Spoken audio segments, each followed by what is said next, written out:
There's a dirty secret in the truck market right now. Dealers are sitting on inventory they can't sell. Not because trucks are unpopular, but because smart buyers figured out which ones to avoid.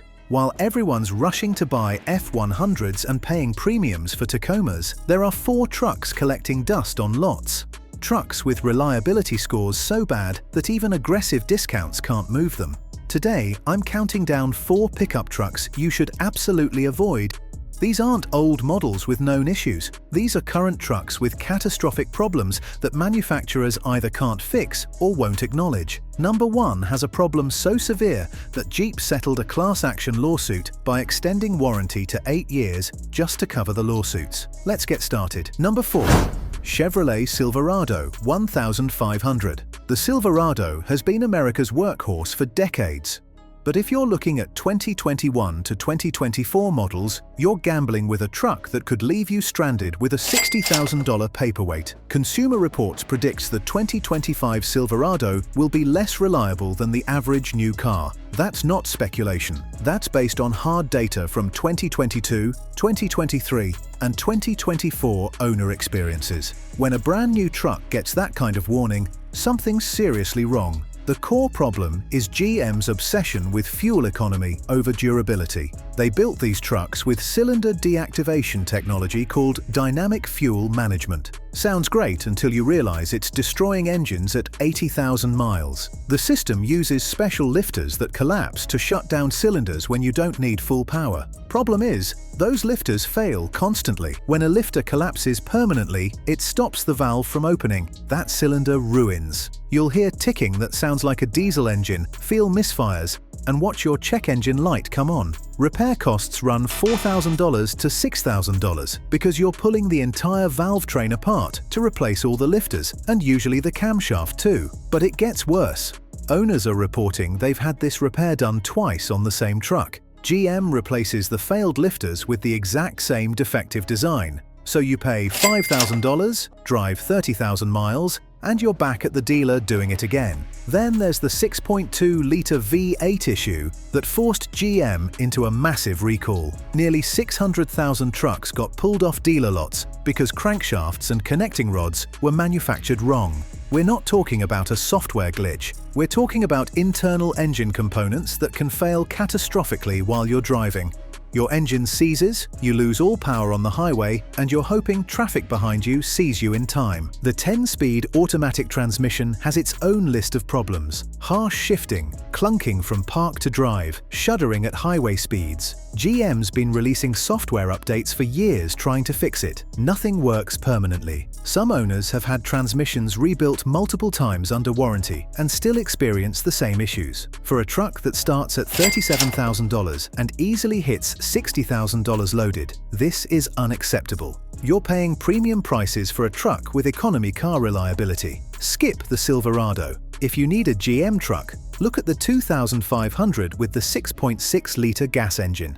It doesn't have cylinder deactivation, so it avoids the lifter nightmare. Number 3. Ram 2500 heavy-duty trucks are supposed to be bulletproof. Ram's HD lineup proves that's not always the case. The 6.7-litre Cummins diesel is legendary, but Ram wrapped it in a truck that catches fire and leaves you stranded. We're not exaggerating. Ram issued a recall affecting over 222,000 trucks because the high-pressure fuel pump can grenade without warning. Here's what happens. You're towing your fifth wheel down the interstate at 70 miles per hour. Suddenly the engine cuts out completely. No sputter, no warning light. Just stop working. You've got 15,000 pounds pushing you from behind and no power to get out of the way. That's terrifying. When the CP4 fuel pump fails, it doesn't just stop working. It destroys itself and sends metal debris through your entire fuel system. The repair isn't just replacing the pump. You're replacing all 8 injectors at $400 each. You're flushing fuel lines. You're dropping the fuel tank to clean it out.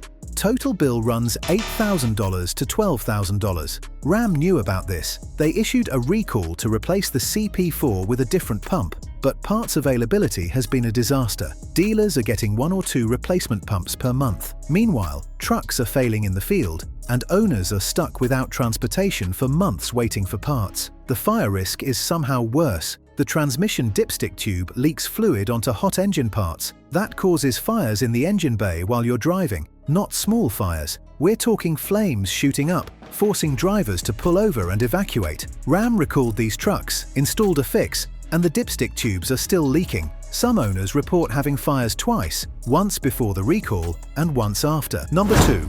Toyota Tundra. Toyota built their reputation on reliability. The old Tundra, with the 5.7-litre V8, could run 300,000 miles with oil changes and brake pads. That reputation is over with the current generation. Toyota replaced the bulletproof V8 with a twin-turbo V6, and the engines are failing before 20,000 miles. The problem is manufacturing contamination. Metal debris was left inside engine blocks during production. That debris circulates through the oil system and destroys the main bearings that support the crankshaft. Toyota has issued 2 separate recalls covering over 127,000 Tundras from 2022 to 2024. The fix is complete engine replacement, not a rebuild, a brand new engine. Because once metal debris grinds through your bearings, there's no fixing the damage. Some owners waited months for replacement engines. Toyota couldn't manufacture them fast enough to replace all the failed units. Imagine buying a $70,000 truck and having it sit at the dealer for 4 months with a blown engine. Even after the recalls, problems continue. The hybrid iForce Max system throws error codes and goes into limp mode. The infotainment freezes constantly. Brake and steering warnings illuminate for no reason, and dealers can't diagnose the actual problem because nothing's actually wrong. The 10-speed automatic has the same shudder issues as GM's version. Toyota released multiple software updates that don't fix it. Number 1. Jeep Gladiator. The Gladiator tries to combine Wrangler off-road capability with truck utility. What it actually delivers is a reliability disaster that ranks last in Consumer Reports' mid-size truck ratings. The 3.6-litre Pentastar V6 has a lifter problem that makes GM's issues look minor. The rocker arms fail and send metal shavings through the oil system. That grinds down the camshaft. Owners report engines that sound like tractors before completely failing. Camshaft replacement runs $5,000 to $6,000. You'd think that would fix it. It doesn't. Jeep replaces the camshaft with the exact same defective design. Owners report doing this repair 2 or 3 times on the same truck. There's a class action lawsuit specifically over this issue. Jeep's response has been to do nothing. They know about the problem. They have the failure data. They refuse to redesign the defective components. Then there's depth wobble. Above 40 miles per hour, hit a bump, and the entire front end starts shaking violently. The steering wheel oscillates so hard you can barely control the vehicle. It's terrifying. Jeep settled a class action lawsuit by extending warranty coverage to 8 years or 90,000 miles just for the steering damper. That tells you how widespread the problem is. When a manufacturer extends warranty that far, it's because they know they'll lose in court otherwise. The settlement doesn't actually fix the problem. It just covers replacing the steering damper, which is a band-aid. The real issue is the solid front axle design combined with worn ball joints, tie rods, and track bar components. Owners are constantly replacing front-end parts just to keep the truck drivable. The dual battery system drains completely when parked. Owners wake up to trucks that won't start. Jeep won't replace the batteries unless they're completely empty, so you're jump-starting a $65,000 truck every other day. Build quality is shockingly bad. Soft tops leak water into the cab. Tailgates rattle constantly. Rear differentials whine under load. Air conditioning struggles in summer heat. Consumer Reports gives the Gladiator a 1 out of 5 predicted reliability rating. That's the worst possible score. It ranks last among mid-size trucks. The Gladiator is a Wrangler that was never engineered to handle truck duty. Jeep forced it into service anyway, and everything from the engine to the suspension is failing under the stress. If you need a mid-size truck, buy a Tacoma. If you need a Wrangler, buy a Wrangler. The Gladiator fails at both. For trucks with catastrophic problems manufacturers can't or won't fix. The Silverado with lifters that self-destruct and engines that grenade. The Ram HD that catches fire and strands you without warning. The Tundra that destroyed Toyota's reliability reputation with contaminated engines. And the Gladiator, a Wrangler forced into truck duty that ranks last in reliability. Your hard-earned money deserves better than being a beta tester for manufacturers who released unfinished products. Now here's my question. Which of these shocked you the most? Did you know these issues were this bad? Or is this news to you? Drop your thoughts in the comments. If this saved you from a $60,000 mistake, hit that subscribe button. Thanks for watching.